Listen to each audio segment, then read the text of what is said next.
avant de continuer, dis d'abord à ton frère, est-ce que tu constates quelque chose? Papa Green, dis à la sœur sur quel côté là, est-ce que tu constates quelque chose? Nous avons ce privilège, Poitiers, de recevoir un éminent homme de Dieu. En dépit de la casquette d'homme de Dieu, il est ingénieur d'affaires. Il est chanteur. Il est encadrant de la jeunesse.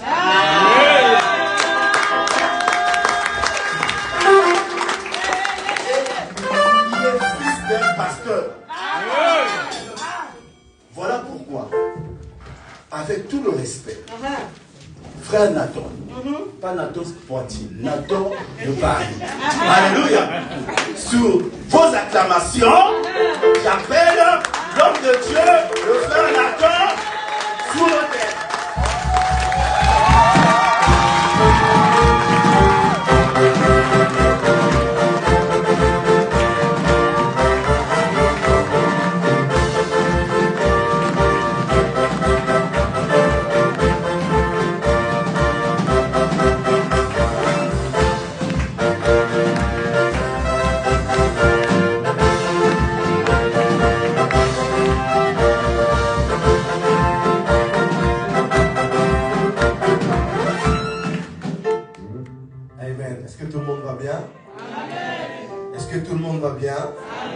Alors je vous dis déjà, même si on n'est pas à Paris, moi je suis venu avec la chaleur parisienne. Je suis venu avec notre qualité de culte, etc. etc. Alors j'aimerais qu'aujourd'hui on puisse bouger comme si on était à Paris. Alors je me dois d'abord de remercier l'Assemblée, l'Église, Maman Fifi pour cette merveilleuse invitation. Est-ce qu'on peut acclamer pour l'enfant?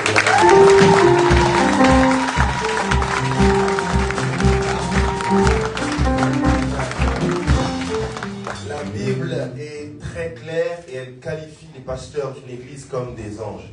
Tu pries à chaque fois pour voir un ange, mais tu ne sais pas qu'il y a un ange auprès de toi déjà. Alors prends le temps vraiment d'honorer la grâce des serviteurs qu'il y a autour de toi. Cette fois-ci, j'aimerais que tu puisses acclamer pour une deuxième catégorie de personnes très importantes. Est-ce que tu peux acclamer pour toi-même maintenant? Parce que si tu n'étais pas là, nous n'aurions pas pu faire tout.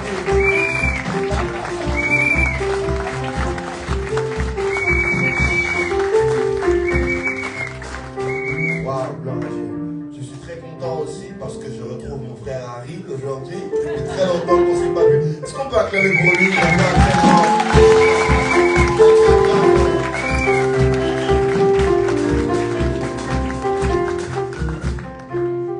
Et maintenant, j'aimerais que tu puisses acclamer pour une dernière personne. Mais avant, j'aimerais te raconter une histoire. C'est l'histoire d'un frère qui s'appelle Bob. Un jour, Bob a pris l'avion. Qui a déjà pris l'avion ici? Qui a déjà pris l'avion? Lève la main un peu. Hein, si tu n'avais jamais pris l'avion, on reçoit la grâce aussi de pouvoir prendre l'avion. Alors, un jour, Bob a pris l'avion. Maman, cette histoire m'a interpellé. Et au moment où il a pris l'avion, ils ont décollé et ils ont atterri. Mais quand ils ont atterri, tout l'avion s'est mis à acclamer, acclamer, acclamer. Il n'a pas compris. Il a demandé à la personne à côté, mais pourquoi tout le monde acclame? La personne à côté a répondu, nous acclamons le pilote parce que nous savons que lorsque nous sommes dans les airs, nos vies sont entre ses mains. Et là, Bob a posé une question. Il a dit, ok, quand nous sommes dans les airs, nos vies sont entre ses mains. Mais lui, sa vie est entre les mains de qui? Alors j'aimerais qu'ensemble, on puisse acclamer très fort celui qui a nos vies entre ses mains. Le roi des rois, le salut de l'humanité, Jésus-Christ de Nazareth. Alors, est-ce que tu vas faire mieux que ça? Mieux que ça?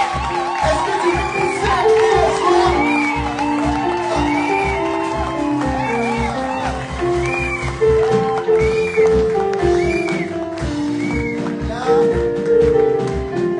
là, tu as acclamé. Je pense que tu as acclamé ce qu'on voit dans les films. Certains disent petit Jésus. Moi, mon Jésus n'est pas petit. Non, papa, ils ont applaudi. Ils ont applaudi juste quelqu'un comme ça, hein? Quelqu'un qui passe dans la rue. Je crois que tu n'as pas bien compris. On parle de quelqu'un qui est plus important que ton président, qui est plus important que tous tes membres de famille. Et c'est celui par qui tu as reçu le salut et la permission d'entrer dans le royaume des cieux. Alors, est-ce qu'une nouvelle fois, on peut acclamer le roi des rois?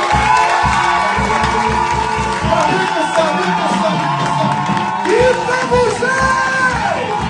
Il peut sauter, bouger!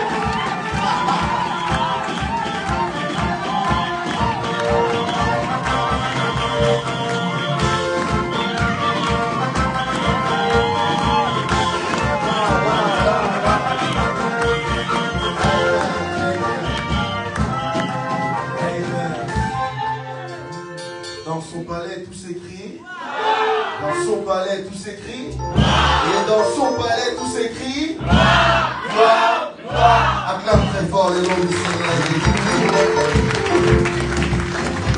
Alors, nous ne voulons pas perdre beaucoup de temps. J'ai un temps à respecter. Nous allons entrer dans les Écritures et développer le thème de ce jour. Nous allons prendre Jérémie au chapitre 1. Merci beaucoup à la chorale, Jérémie au chapitre 1. Et on va beaucoup travailler ensemble aujourd'hui. Pour ça, j'aimerais que tout le monde soit à l'aise. Jérémie au chapitre 1. Et on va commencer la lecture au verset 4. Et on gardera un verset pour la fin qui va nous aider à prier. Jérémie, chapitre 1, le verset 4. Je te laisse vraiment le temps de trouver. Nous sommes dans une réunion des jeunes, mais on aura le temps de le dire tout à l'heure. Jeune, c'est une mentalité. Jeune, c'est un état d'esprit. Peut-être que quelqu'un se dit, mais moi j'ai déjà des enfants, mon âge est déjà avancé. Je t'assure que le message de cet après-midi est aussi pour toi. Non, je n'ai pas entendu ton amen. Amen. Je lis au nom du Seigneur Jésus. Jérémie chapitre 1, verset 4. La parole de l'Éternel me fut adressée en ces mots. Avant que je t'eusse formé dans le ventre de ta mère, je te connaissais. Et avant que tu ne fusses sorti de son sein, je t'avais consacré. Je t'avais établi prophète des nations. Je répondis, ah Seigneur, Éternel, voici, je ne sais point parler, car je suis un enfant. Et l'Éternel me dit, ne dis pas je suis un enfant, car tu iras vers tous ceux auprès de qui je t'enverrai, et tu diras tout ce que je t'ordonnerai. Ne les crains point, car je suis avec toi pour te délivrer, dit l'Éternel des nations. Père, je remets ce grand message entre tes saintes et divines mains. Permets-nous véritablement de comprendre ta pensée. Dans le temps qui nous est imparti, nous voulons véritablement entendre la voix du Saint-Esprit. Que moi, Nathan, je puisse disparaître afin que toi, Jésus-Christ, tu prennes toute la place. Que là, en ces lieux où il y avait des oreilles fermées, j'ouvre les oreilles spirituelles. Que là, en ces lieux où il y avait des yeux fermés, j'ouvre les yeux spirituels afin que tous puissent voir ta gloire. Au nom tout-puissant de Jésus, Amen. Amen. Tu peux acclamer très fort le nom du Seigneur Jésus. Non, acclame mieux que ça, acclame mieux que ça.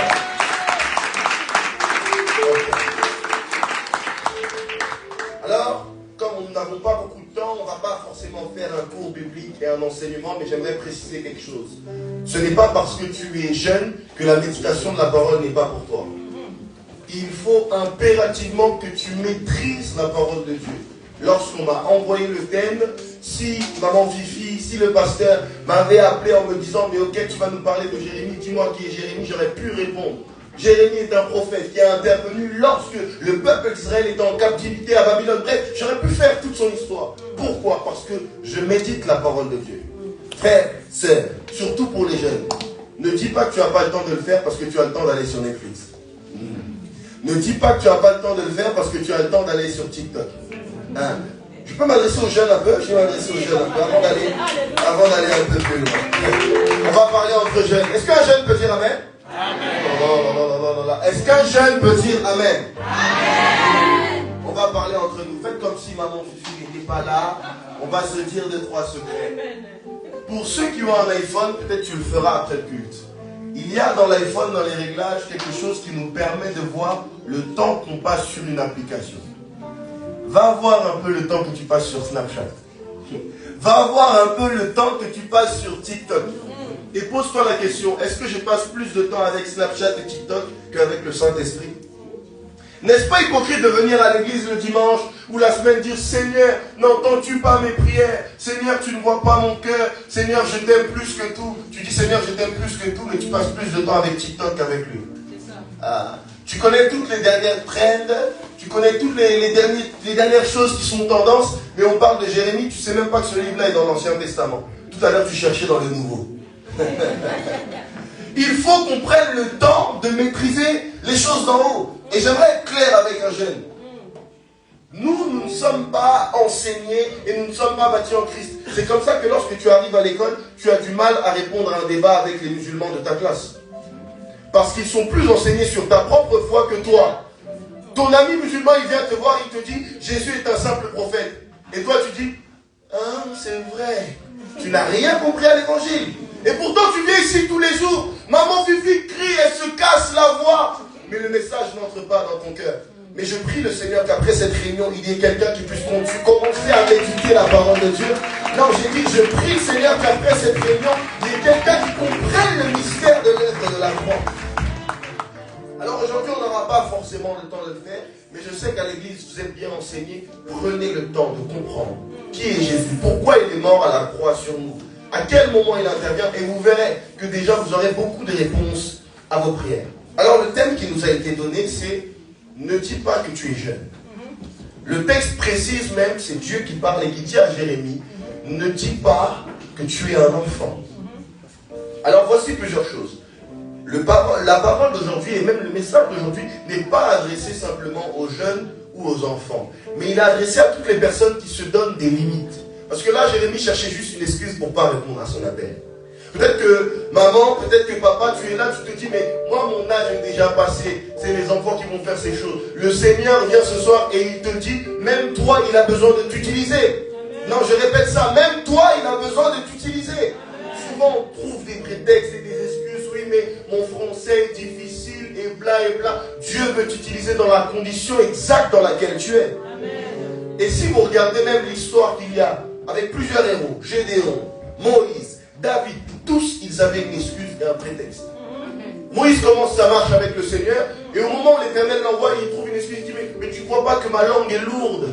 Autrement dit, je bégaye. Mais Dieu lui répond, mais c'est pas un problème ça. Tiens, je prends Aaron et il parlera pour toi. Là où tu trouves des excuses, c'est juste un moyen pour Dieu de t'apporter une solution. Ah, je suis en train de dire en fait, le point de limite que tu avais exactement dans ta marche avec le Seigneur, c'est exactement le point que Dieu va utiliser pour faire des miracles.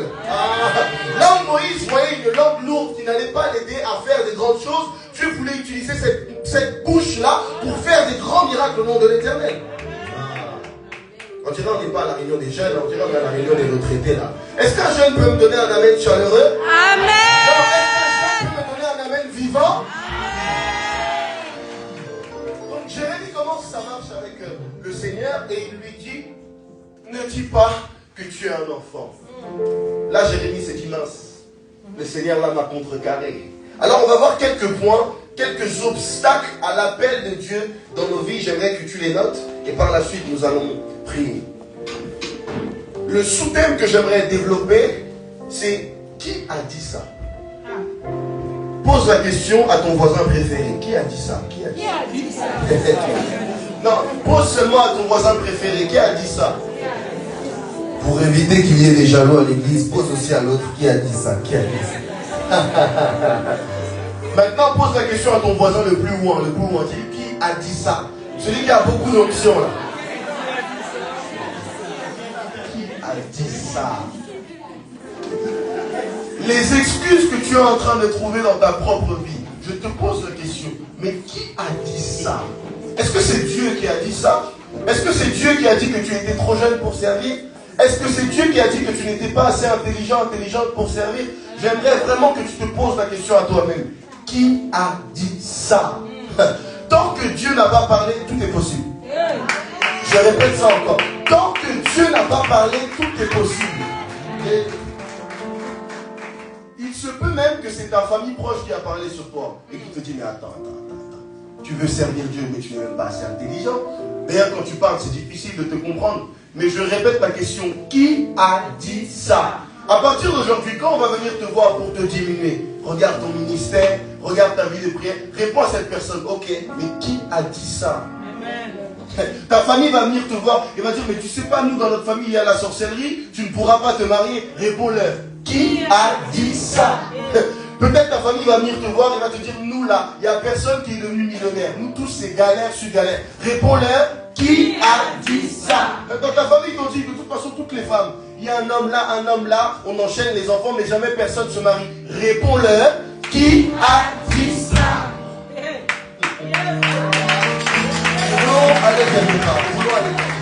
Qui a dit ça? La première limite et le premier obstacle qu'il y a par rapport à l'appel de Dieu dans nos vies, c'est le contexte familial.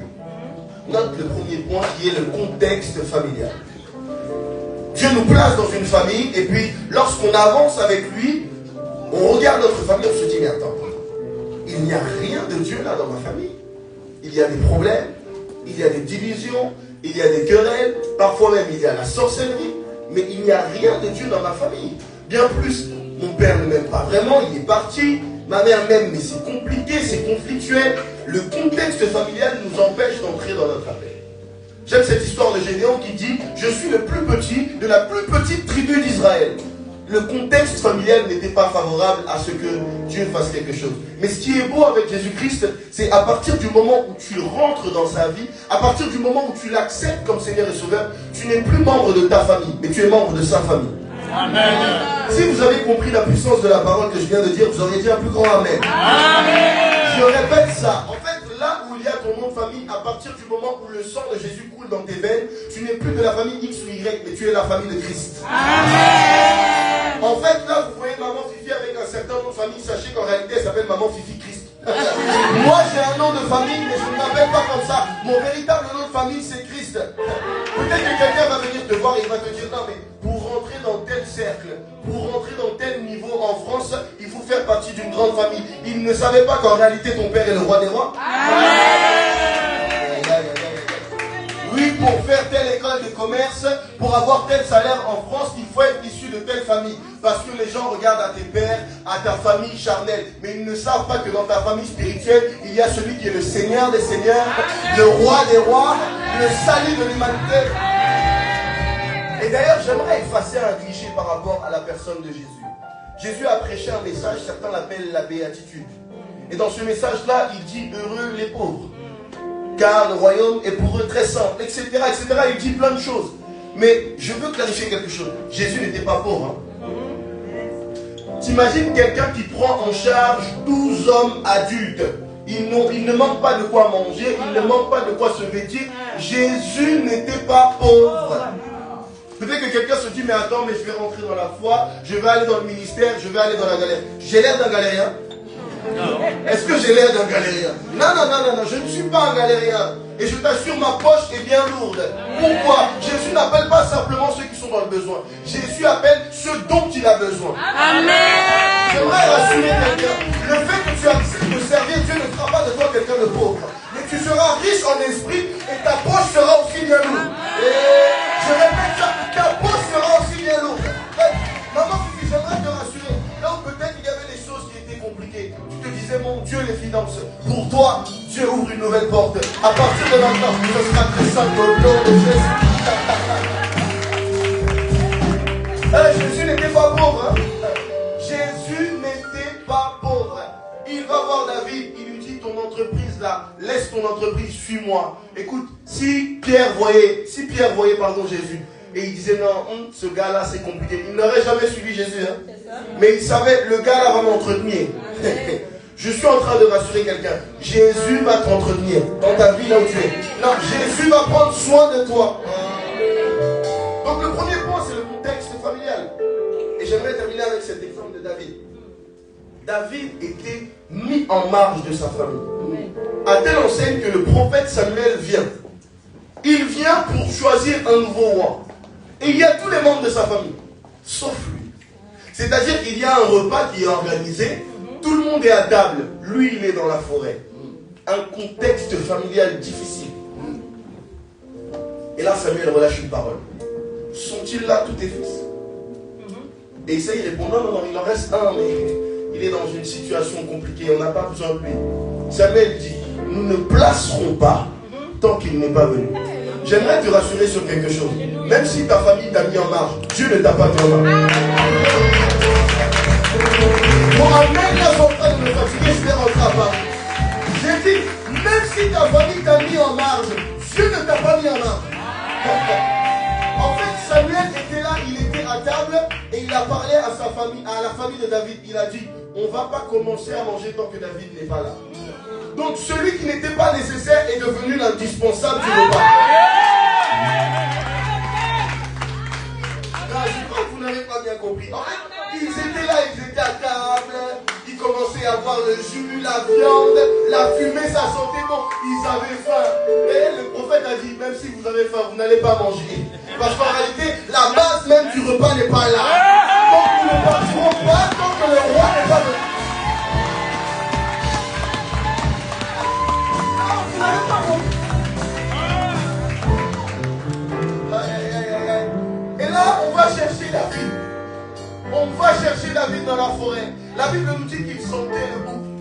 Il avait l'odeur du berger. Et il ne comprend pas, mais pourquoi on me cherche moi? Pourquoi on me cherche moi? Ils sont affamés, ils ne peuvent pas manger tant que tu n'es pas là. Je rassure quelqu'un, ta famille ne peut pas manger tant que tu n'as pas encore fait ton entrée dans le repas. Ta famille ne peut pas manger tant que tu n'as pas encore fait ton entrée dans le repas. Et moi j'aimerais imaginer la scène un peu. Il y a tout le monde qui est là dans le repas, et il y a tous ses grands frères, ils sont là. Oh non, mais on ne peut pas manger tant qu'il n'est pas là. Il commence à me fâcher. Et le petit arrive, il ne comprend pas. Et au moment où il s'assoit, Samuel voit et il dit c'est lui. C'est lui. Tous ceux qui sont passés avant lui, tous ses grands frères, Abinadab et les autres. Le prophète Samuel dit, ah, peut-être que c'est lui, il est grand, il a l'air bien. Le Seigneur dit, non, ce n'est pas lui. Peut-être qu'on regarde à des autres membres de famille. Ils viennent, ils ont plus d'argent, des meilleures conditions familiales. Et puis on regarde, on dit, ah, c'est eux. Le Seigneur dit que ce n'est pas eux.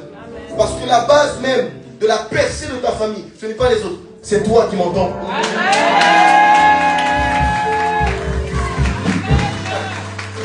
Donc là, David arrive et il s'assoit. Au moment où il s'assoit et qu'ils vont commencer à manger, Samuel se lève et il fait couler l'huile sur sa tête.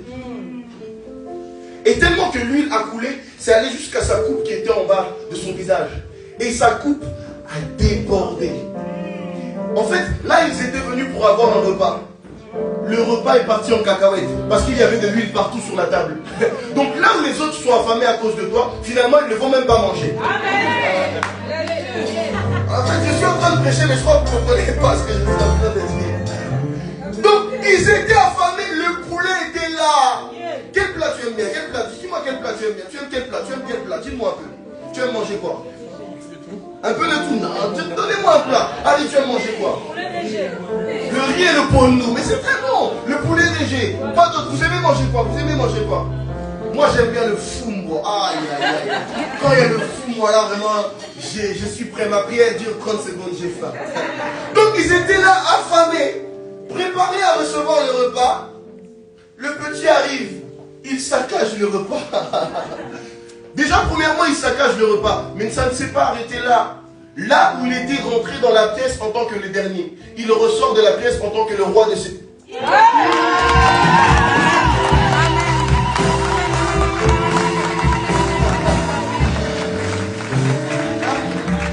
pense pas que la journée où Dieu va te bénir va être une journée différente des autres. Non. Tu vas te réveiller de la même manière. Tu vas prendre ton bain, ta douche de la même manière. Mais c'est ce jour-là où Dieu aura décidé de te bénir. David a commencé sa journée comme le dernier enfant de sa famille. Comme le plus petit de tout Israël. Il a fini la journée en tant que roi. Tu es venu ici, tu t'es dit je suis le plus petit de l'église, je suis le plus petit de Poitiers. Aujourd'hui je suis venu avec une onction qui fait arrêter le repas. Une onction qui fait arrêter le repas. Là où tu ne mangeais même pas à la table de tes frères, non seulement tu vas manger, mais tu deviens l'objet du repas de tes frères. C'est ça l'évangile. C'est ça l'évangile. Asseyez-vous, on doit continuer ce message, mon Dieu. On doit continuer ce message. Donc le contexte familial, parfois, devient une raison pour nous empêcher de servir Dieu. On a parlé de Moïse, on a parlé de David, on peut parler de Gédéon et plein d'autres. Le contexte familial est compliqué. Mais vraiment, je te rassure aujourd'hui. Sache qu'en fait, là où tu voyais ton contexte familial comme une problématique, en fait, dans cette problématique-là, tu es la solution de Dieu pour ta famille. Tu es la solution de Dieu pour ta famille. Et Dieu veut passer exactement par toi pour relever toute ta famille. Est-ce que je suis en train de te dire que ce sera facile? Non, il y aura des combats. Il y aura des luttes. Mais avec Dieu, ce qui est beau, c'est qu'on ne combat pas pour gagner, mais on combat dans la victoire. En fait, j'aimerais rassurer quelqu'un. Là où tu es en train de faire des efforts, tu ne fais pas des efforts pour gagner, mais tu fais des efforts pour rappeler à tes ennemis que tu as déjà gagné. Si je reprends l'histoire de David, après ça, David va se battre avec Goliath. Les gens ont fait une erreur, ils ont pensé que David allait dans le combat comme un simple soldat. Ils ne savaient pas qu'il était déjà roi.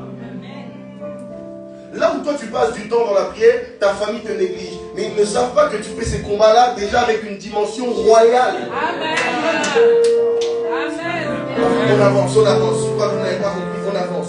Le deuxième obstacle qui nous empêche d'entrer dans l'appel de Dieu, c'est le contexte régional. Tu regardes Poitiers, tu te dis, mais c'est une petite ville, c'est une petite région, mais qu'est-ce que je vais faire avec Dieu? Personne ne nous regarde. Tu regardes le contexte de l'église, tu regardes le contexte de la ville dans laquelle tu es, ton quartier, tu te dis, mais tu regardes ta maison, tu te dis, mais est-ce qu'il y a Dieu vraiment dans cette maison?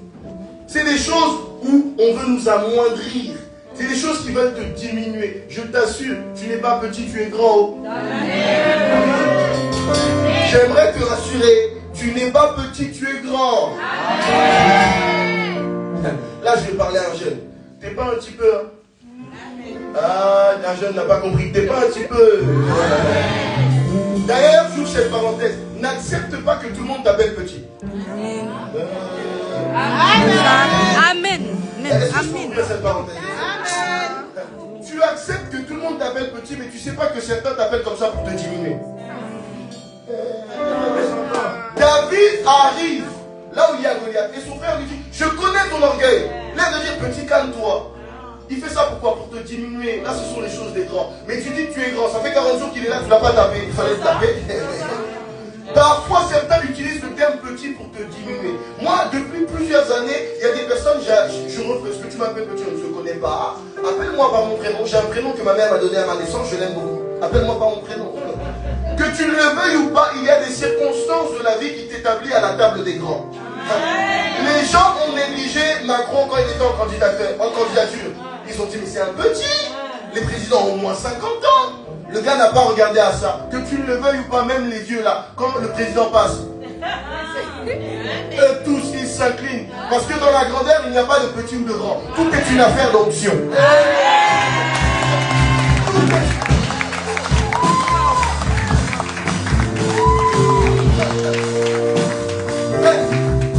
Tout est une affaire d'onction. Il y a des pays là dans la carte, le pays est petit comme ça. Mais le pays pèse tellement lourd, tu ne peux pas jouer avec eux. Il est très costaud, n'essaye même pas de bouger. Dans le même temps, il y a des pays qui sont très très grands, mais ils ne valent rien. Pourquoi? La grandeur est dans le poids spirituel, le poids spirituel. Ah. Est-ce qu'on est filmé? Il y a des parenthèses que j'aimerais ouvrir. Nous sommes filmés, bon, cette partie-là, vous couperez en montage. Frère, je vais te dire une réalité sur le pays d'Israël. C'est un peuple qui Dieu a décidé de changer ton nom pour que tu fasses de Jacob l'usurpateur à Israël le choisi de Dieu. Le contexte régional, c'est quelque chose qui parfois nous effraie. On regarde les autres autour de nous, on se dit, mais Seigneur, où je vais aller? Jérémie était en train d'avancer, il se disait, mais attends Seigneur, tu veux que je fasse des prophéties alors que notre peuple est en captivité là, déporté à Babylone? Mais qu'est-ce que tu veux faire? D'ailleurs, je ne suis même pas fort, je ne suis qu'un enfant. Le Seigneur savait ce qu'il était en train de faire. Parfois, il faut qu'il y ait une bouche qui déclare une parole pour que les choses changent. Amen. Et là, j'aimerais parler des dons spirituels. Frère, il y a des prophéties, ça fait longtemps que tu les gardes. La saison est venue que tu puisses déclarer ces prophéties. Amen. Non, j'ai dit, la saison est venue que tu puisses déclarer ces prophéties. Depuis un certain temps, ta famille vit des choses. Et tu es le seul qui est frustré, tu es le seul qui est énervé. Et tu reçois des paroles de l'Éternel qui dit votre famille montera, votre famille excellera. Tu gardes ça dans ton cœur. Frère, le changement commence par la prophétie. Amen. Non, le changement commence par la prophétie. Le changement commencera le jour où tu déclareras une parole sur ta famille que tout le monde va entendre comme une prophétie. Et là, j'aimerais parler de Joseph. Joseph était dans une situation très difficile. Lui aussi, ses frères ne l'aimaient pas, etc. Et au moment où il leur a raconté le rêve, il y a certains pasteurs qui disent que Joseph a fait une erreur de raconter le rêve. Je ne suis pas d'accord. Parce que s'ils n'avaient pas raconté le rêve, à la fin, quand ils étaient arrivés en Égypte, ils auraient dit, non, on ne savait pas, tu ne nous avais pas dit. Le problème, c'est que toi, quand ta famille va réussir, ils ne sauront pas que ça vient de toi. Pourquoi? Tu as gardé la prophétie. Amen. À partir d'aujourd'hui, ne garde plus les prophéties qui te concernent. Relâche les prophéties. Je dis qu'en fait, dans cette année 2025, il y a quelqu'un qui va vomir des prophéties. Tu vas vomir des prophéties.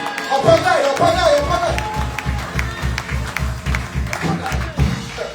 Joseph raconte le rêve. Il dit, il y avait 7 étoiles, il y avait la lune, il y avait le soleil. Eux tous se sont courbés devant moi. Waouh!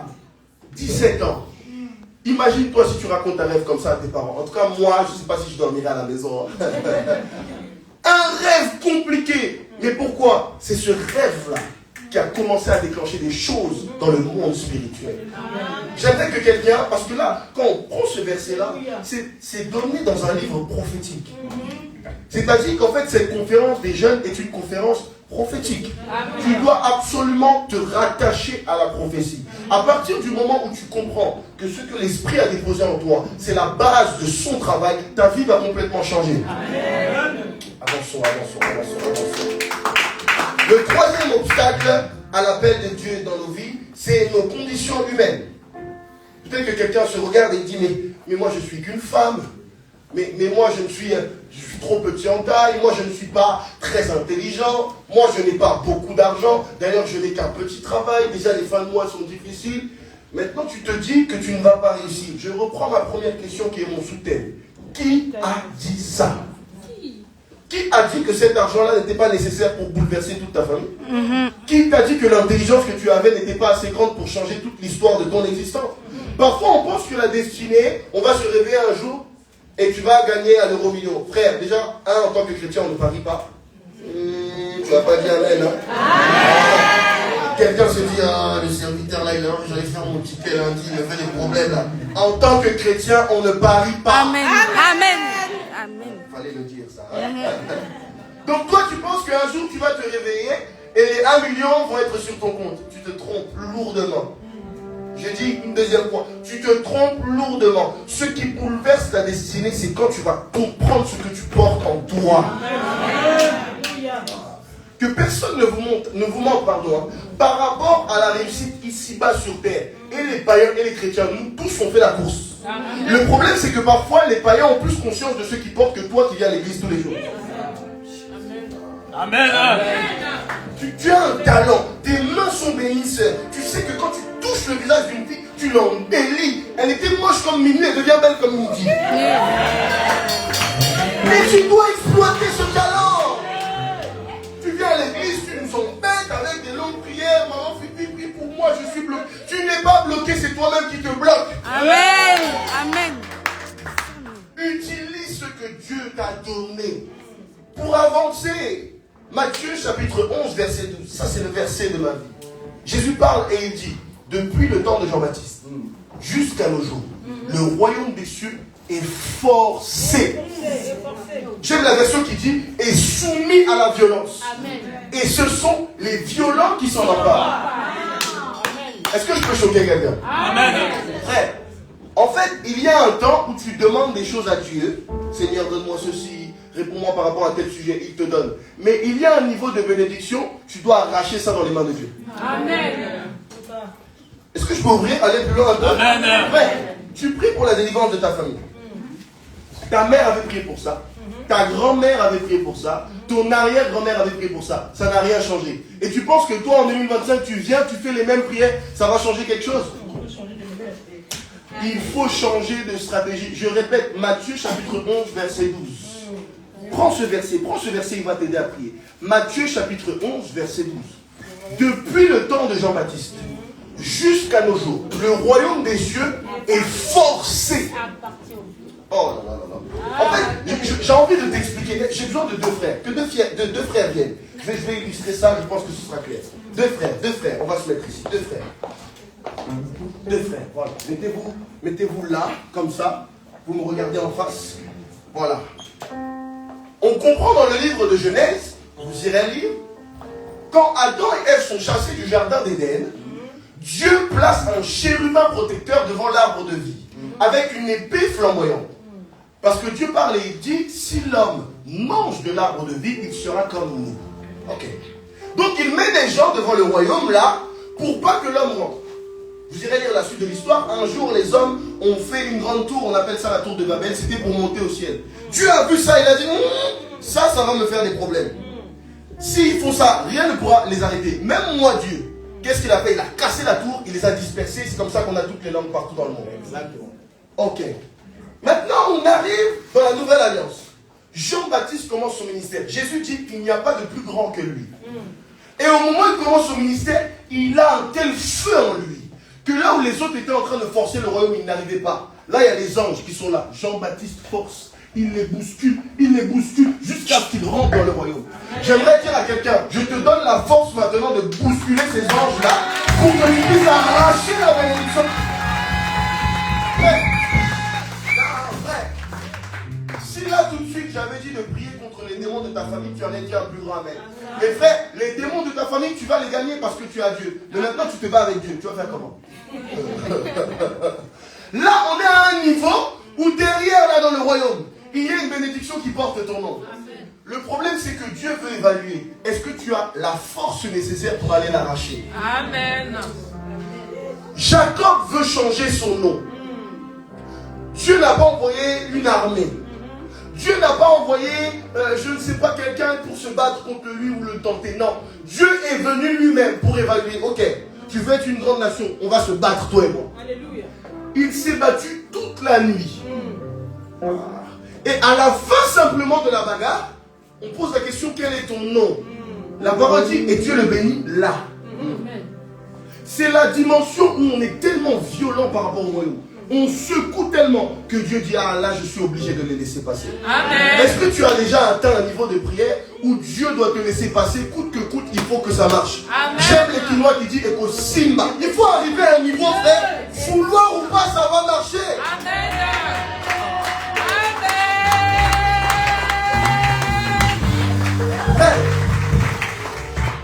Le problème, c'est que nous, en tant que chrétiens, on est les plus fatigués. Un premier refus d'entretien, tu arrêtes. Toi, tu cherchais une fiancée, elle a dit non une fois, tu abandonnes. Mais je comprends pas, il faut persévérer, frère. Tu n'as pas vu comment la soeur est belle, là? Il y en a beaucoup qui déposent le CV, là. Aïe, aïe, aïe, aïe. Là, tu vas pas dire amen, tu sais combien on t'a là. Je ferme la parenthèse, je vois que tu étais gêné, je ferme la parenthèse. Mais frère, il y a un niveau de bénédiction, pour aller jusque-là, il faut forcer. Tu es en train de prier, Seigneur, donne-moi un grand ministère. Seigneur, que le monde puisse me voir. Tu sais, il y a combien de personnes qui font cette prière? Et tu penses que Dieu va te donner sa cadeau au fêlé. Mais tu rêves. Tu rêves. Frère, je suis là-bas à Paris, on m'appelle, viens nous prêcher à Poitiers. Tu sais les prières que j'ai fait pour que ces choses-là arrivent? Alléluia.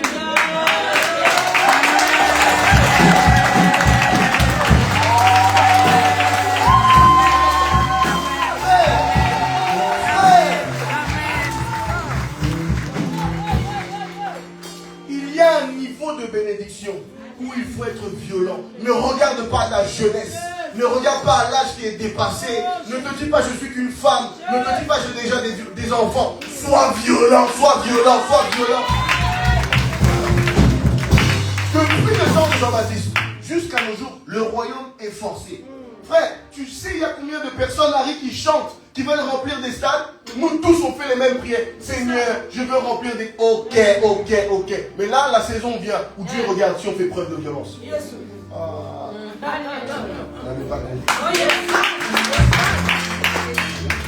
Et ce qui est beau avec ça, c'est que les anges là sont des esprits au service de Dieu. Dieu leur dit, gardez le royaume. Toi tu viens en sifflotant avec ta petite prière. Est-ce que vous pouvez me laisser passer? Ils ne vont pas te laisser passer, frère. Oh. Donc ta mère a prié, elle a jeûné pour ça. Toute sa vie, elle ne s'est pas mariée. Ton arrière-grand-mère, c'était des choses compliquées. D'ailleurs, sache que tu ne connais que la moitié de l'histoire. Le reste, on ne t'a même pas dit. Et toi, tu penses que tu viens avec des petites prières et tu changes les choses. Mais non, qu'on ne vous mente pas. Aujourd'hui, je suis venu te dire la vérité. Il y a un niveau de prière qui doit changer aujourd'hui. Amen. Donc, il y a une dimension de prière qui doit t'énerver aujourd'hui. Tu dois comprendre que dans ces choses-là, quand tu dis, on te dit, ne dis pas que tu es jeune. Sors des limites que le monde t'impose. Sors des limites que toi-même tu t'imposes. Mais à partir de maintenant, que tes limites soient les limites de Dieu. Est-ce qu'il y a quelque chose qui peut limiter Dieu? Est-ce qu'il y a quelque chose qui peut limiter Dieu? Non. Il n'y a personne qui peut limiter Dieu. Qu'un protocole avec le frère Harry. Il n'y a personne qui peut limiter Dieu. S'il vous plaît, prenons le temps de considérer l'importance et la puissance du Saint-Esprit. Le quatrième point, avant de terminer, qui va nous aider à prier, c'est notre manque de connaissance de l'Éternel. Notre manque de connaissance de Dieu. On est là, on avance avec Dieu, mais en réalité, on ne sait pas qui il est. On est là, on se prépare à travailler avec le Seigneur, mais on ne sait pas qui il est. Aide-moi, dis à ton voisin juste le derrière. Est-ce que tu connais Dieu? Est-ce que tu connais Dieu? Est-ce que tu connais Dieu? Est-ce que tu connais Dieu? Est-ce que tu connais Dieu? On est là, on vient à l'église tous les jours, mais en fait, on est en train de parler à quelqu'un qu'on ne connaît même pas. Tu es en train de composer un numéro, tu l'appelles en inconnu. C'est très... Est-ce que quand tu réponds au numéro, tu ne connais pas? Non. Mais tu veux que Dieu te réponde. Vous ne vous connaissez pas, tu ne connais pas son nom, tu pries de manière hasardeuse, ça va te limiter. Tu dois savoir la puissance que tu portes. Dis-moi amen, je veux dire quelque chose. Amen. Tout à l'heure, j'ai parlé du contexte géopolitique. Frère, j'aimerais te dire quelque chose. Il y a des pays qui se permettent d'avoir un certain positionnement. Pourquoi? Ils savent tout ce qu'il y a derrière eux. Toi, spirituellement, tu as peur des sorciers de ta famille parce que tu ne sais pas le Dieu que tu portes. Il y a cette histoire merveilleuse d'Élisée. Il est avec son serviteur. Ils se font entourer. Et là, il dit, à partir de maintenant, on va mourir. Ils sont beaucoup. Il y a des soldats à l'est, à l'ouest, au nord, au sud. Nous allons mourir. Le prophète répond. Et il dit, mais tu ne sais pas qui est avec nous? Amen. Et il fait une prière sur le serviteur. Il prie pour que ses yeux s'ouvrent. À partir du moment où ses yeux s'ouvrent, il voit des chars et des chevaux de feu. Amen. Des milliers de chars. En fait, toi, tu es en train d'aller à la guerre. Tu penses que tu es seul. Tu n'es pas seul. Oh. Je répète ça. Tu ne marches pas seul. Mais tu marches avec un bataillon d'anges qui combat pour toi. Jérémie pensait que là, il allait partir parler à ce peuple en captivité avec les Babyloniens et qu'il allait être seul. Il n'était pas seul, mais l'armée de l'Éternel était en train de l'accompagner. Je te rassure, dans le combat que tu es en train de mener pour toute ta famille, tu n'es pas seul, mais le Saint-Esprit fait route avec toi. J'aime beaucoup Martin Luther. Au moment où il a commencé à faire cette réforme dans le sein des chrétiens, ils ont fait un conseil et tous les gens lui ont dit, nous sommes contre toi. Il a dit très bien, allez dire à ceux qui sont contre moi que moi aussi je suis contre eux. Parce qu'il avait compris une chose, si Dieu est avec moi, qui sera contre moi? Je répète, si Dieu est avec moi, qui sera contre moi? Tu penses que tu es jeune, mais si Dieu est avec toi, qui sera contre toi? Qui pourra te faire la guerre, frère? Qu'on le veuille ou qu'on ne le veuille pas, dans ce conflit, la Russie, patati patata, si les États-Unis se lèvent et qu'ils disent vraiment à partir de maintenant, arrêtez toute votre tir, qui va parler? On parle d'un pays, ils peuvent intervenir partout dans le monde en 30 minutes. Frère, il est plus rapide qu'Auto-Uber. Il peut intervenir dans ton village en 30 minutes, partout dans le monde. Pourquoi? Ils connaissent la puissance qu'il y a derrière eux. Il faut que nous, on ait conscience de la puissance du Saint-Esprit qu'il y a derrière nous. Il est capable de délivrer ta famille. Je répète ça très calmement. Il est capable de délivrer ta famille. Il est capable de te faire réussir dans tes études. Il est capable de te faire percer dans ton monde professionnel. Il est capable de te donner un foyer dans lequel il y a la paix. Mais il faut que tu aies conscience de ces choses-là. Pourquoi? La base du travail de Dieu, c'est la foi. Aussi grand que Dieu est, si nous n'avons pas la foi, il ne se passera rien. À chaque fois que Dieu faisait un miracle, à la fin il disait, va, ta foi t'a sauvé. Le problème c'est que nous sommes des chrétiens charnels. Nous allons à l'église, mais en réalité on ne croit pas. La preuve, parfois il t'arrive des choses dans ta vie, tu ne pries même plus. Ce membre de famille tombe malade, tu dis ok, on va aller à l'hôpital, on va faire ceci. Nous ne sommes pas contre ces choses parce que c'est Dieu qui donne l'intelligence à l'homme. Mais à quel moment tu pries? Telle sœur de ta famille, elle essaye d'enfanter 6 mois, 1 an, 2 ans, elle n'arrive pas. Tu oublies même de prier. Pourquoi? Tu te dis Dieu ne peut pas faire ça. Je t'assure, la main de Dieu n'est pas courte pour entrer dans tout problème de ta famille. Je répète ça, la main de Dieu n'est pas courte pour entrer dans le problème de ta famille. Et on va prendre un verset qui va nous aider à prier. Nous voulons respecter le temps. On va prendre un verset qui va nous aider à prier. Toujours dans Jérémie 1, on va prendre le verset 19.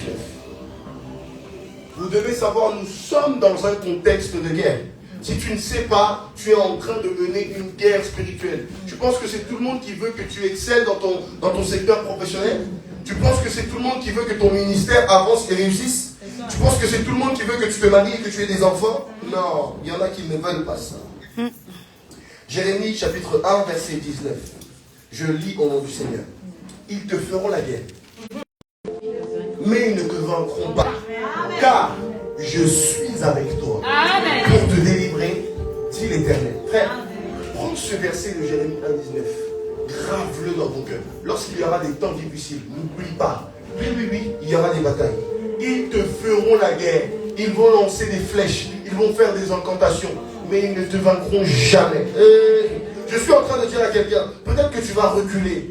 Peut-être que tu seras dans des problèmes. Peut-être que tu vas prendre des coups. Mais sois sûr d'une chose. Ils ne te vaincront jamais. Jamais. Si nous reprenons cette histoire merveilleuse de David, ou même de Joseph, mais je vais prendre David. David, là, est en train d'arriver à table. Parce qu'en réalité, c'est le psaume 23 qui nous explique bien ce qui s'est passé là à table. Quand David arrive à table et qu'il s'assoit, le psaume 23 est clair. Tu dresses une table où? En face de mes ennemis. Le problème, c'est que toi, chrétien, tu fuis tes ennemis. Alors que Dieu a placé ta bénédiction exactement là où il y a tes ennemis. Il ne faut pas fuir les ennemis, il faut les affronter. Amen. Si tu fais l'erreur de penser que la réussite c'est loin des ennemis, tu te trompes. La réussite se trouve là où il y a exactement là où il y a des ennemis. Amen. Tu dresses une table en face de mes adversaires. Amen. Il faut que tu sois capable de t'asseoir exactement où les ennemis sont. Amen. Il faut que tu sois capable de t'asseoir exactement où ceux qui te critiquent sont. Il y a ce membre de famille, tu as dit, moi, tous les mariages où elle est, je n'irai pas. Tous les anniversaires où elle est, je n'irai pas. Tu n'as rien compris, il faut aller là-bas. Non, je dis, il faut aller là-bas. J'aimerais que quelqu'un renouvelle son intelligence. Cette personne où tu as dit, jusqu'à ma mort, je ne parlerai pas. D'ailleurs, qu'ils ne viennent pas. Change ta mentalité, ce n'est pas comme ça que Jésus fonctionne. Ces gens-là doivent être là. Ces gens-là qui ne t'aiment pas, ils doivent être là pour voir la gloire de Dieu dans ta vie. Parce que d'ailleurs, David, cette huile-là qui est en train de couler sur ta coupe, elle n'est pas que pour toi, mais elle est pour toute ta famille. Parce que avant toi, David, dans ta famille, aucun n'était devenu roi d'Israël. Mais après toi, nous sommes en train d'introniser et de mettre en place une lignée royale. Et d'ailleurs, après toi, nous aurons le roi des rois, à savoir Jésus-Christ de Nazareth. J'aimerais dire à quelqu'un, l'huile qui est en train de couler, elle n'est pas simplement pour toi, mais elle est pour toute ta famille. En aussi grand nombre que le Seigneur les appellera. Toi, tu seras roi. Tes enfants seront rois. Tes petits-enfants seront rois. Tes petits-enfants seront rois. Ils te feront la guerre, mais ils ne te vaincront pas. J'ai dit, ils te feront la guerre, mais ils ne te vaincront pas. Même s'ils viennent à 10 000, à 100 000, tu ne tomberas pas. 10 000 tomberont à gauche, 20 000 à droite, mais moi je reste ferme au milieu. Pourquoi? Je marche avec l'Éternel des armées. Tu viens avec l'épée et le javelot. Moi je viens au nom de l'Éternel. Tu viens avec l'épée et le javelot. Moi je viens au nom de l'Éternel. Ils te feront la guerre, mais ils te feront la guerre. Ils vont vouloir te diminuer, mais ils vont vouloir t'écraser, mais ils vont vouloir t'ensorceler. Si tu reçois cette parole, crie-toi, Assis-toi un peu, assis-toi.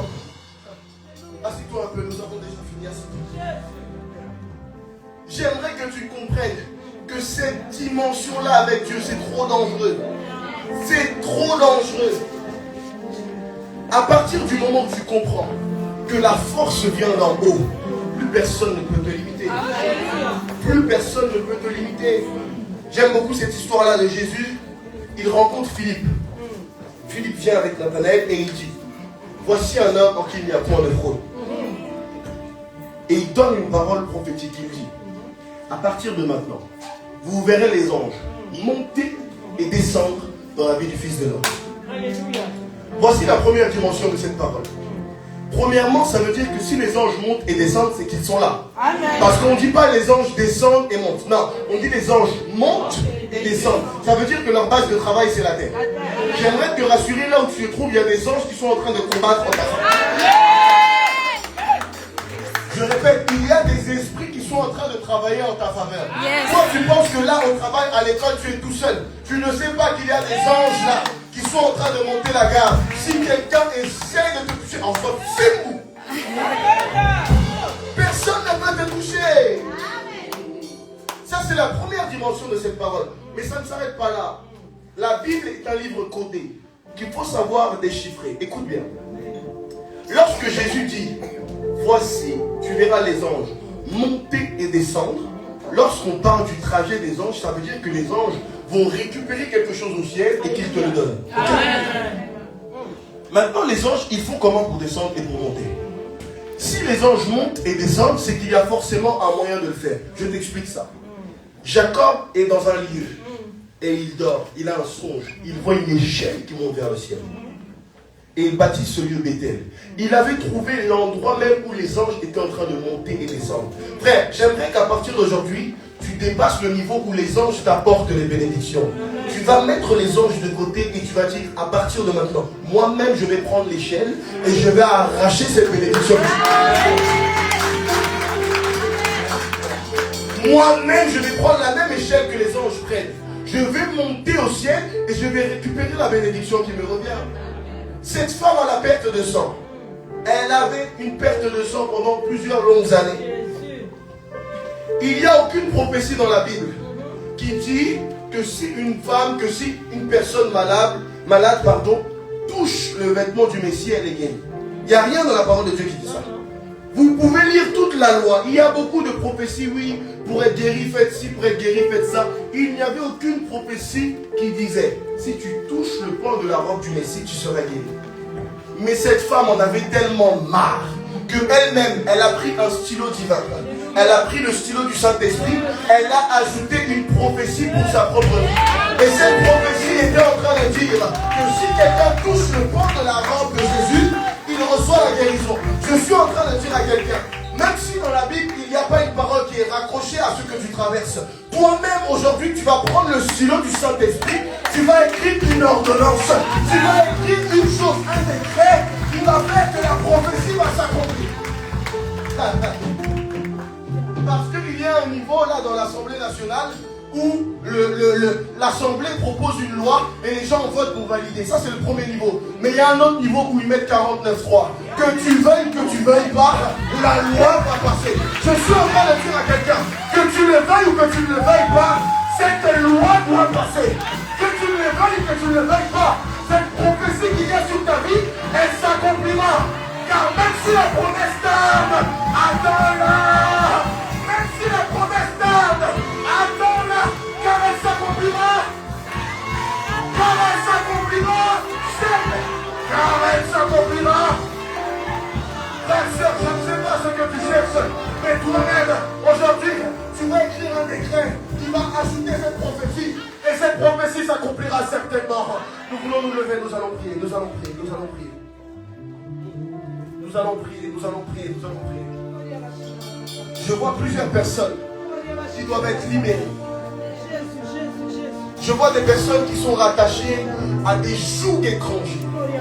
Je vois des personnes qui sont rattachées à des autels diaboliques et démoniaques.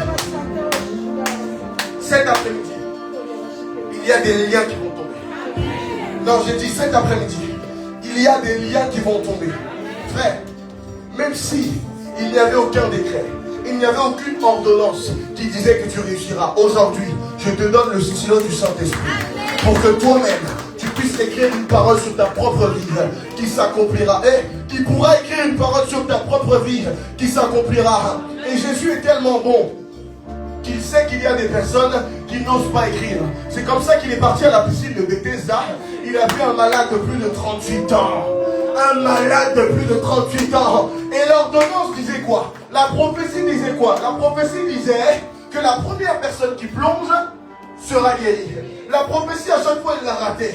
Premier jour, deuxième jour, 38 ans. Jésus est tellement bon qu'il est venu avec un stylo spécial qui a dit, moi-même Jésus, je t'accorde ton miracle. Je suis en train de parler à quelqu'un qui a longtemps prié pour une situation. Tu pensais que tu es en train de louper ta bénédiction depuis le début. Aujourd'hui, Jésus vient lui-même pour écrire une nouvelle prophétie qui va s'accomplir sur ta vie.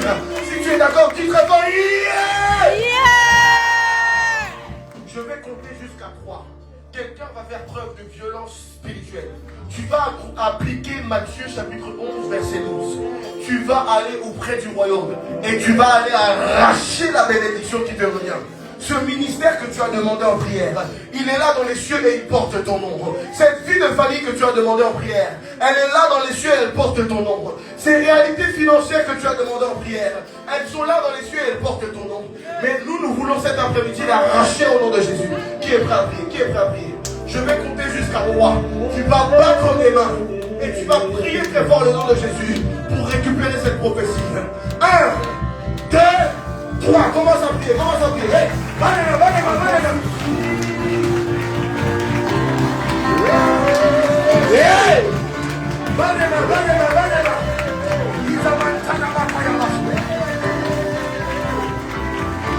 vois qu'il y a des choses qui doivent tomber ici.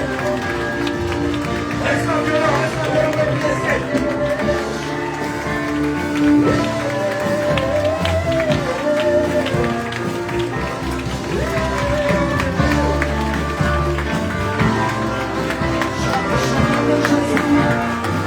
pendant que tu bats les mains, tu es en train d'attirer la présence des anges. Pendant que tu es en train d'en parler, tu es en train d'attirer les feux de Dieu. Si tu pries en langue, prie en langue. Si tu parles en langue, parle en langue.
Cet appel-là est pour toute personne. Tu sens que tu étais en train d'avancer avec Dieu, mais il y a comme un plafond de verre au-dessus de la tête. Il y a une limite que tu ne peux pas franchir. Tu priais bien, ça augmentait, et puis depuis un certain temps, tu stagnes. Tes finances étaient en train d'augmenter, et depuis un certain temps, tu es limité. Ta vie de famille allait de mieux en mieux, mais depuis un certain temps, vous êtes limité. Si tu veux sortir de ce blocage-là et déchirer ton ciel, approche-toi devant maintenant. Nous allons prier. Nous allons prier. Nous allons prier. Nous allons prier. Approche.